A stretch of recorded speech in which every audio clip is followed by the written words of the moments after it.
Meal, கொஞ்சம் தயிர் எடுத்துட்டு வாயேன். து, து. என்ன இவ்வளோ உப்பா இருக்கு? என்னடா இவ்வளோ உப்பா இருக்கு? நீ எப்படி சாப்பிட்ற? அம்மா, உப்பு தானம்மா கூடி இருக்கு. இந்தா இந்த தயிரை ஊற்றிக்கோம்மா. ஏங்க, மிஷினில் ட்ரெஸ்ஸு போட்டப்ப ஒரு புது ட்ரெஸ்ஸையும் சேர்த்து போட்டேன். சாயம் போயிடுச்சு.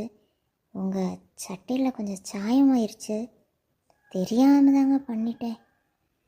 சரி மீலு, பரவாயில்ல. அதுக்கு என்ன பண்ணுறது? விட என்னான்னு பார்த்துக்கலாம்.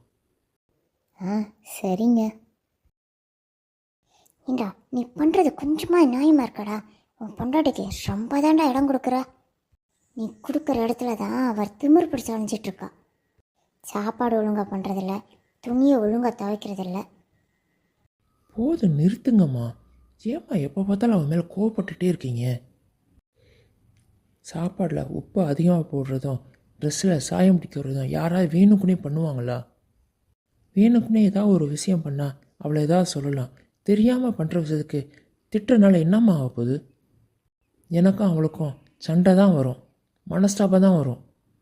அது மட்டுமா, அவளுக்கும் எனக்கும் ஒரு அண்டர்ஸ்டாண்டிங் இல்லைன்னா நீங்கள் கூட எங்களை மதிக்க மாட்டீங்கம்மா. நானும் அவளும் ஒருத்தரை அனுசரித்து போனால் மட்டும்தாம்மா வீட்டிலே எனக்கு மரியாதை கிடைக்கும். நாங்கள் 2 பேரும் விட்டு கொடுத்து ஒருத்தர் அனுசரித்து போகிறனால மதிப்பும் மரியாதையும் எங்கள் 2 பேருக்கு இன்னும் கூட தாம்மா செய்யும், குறையாதும்மா.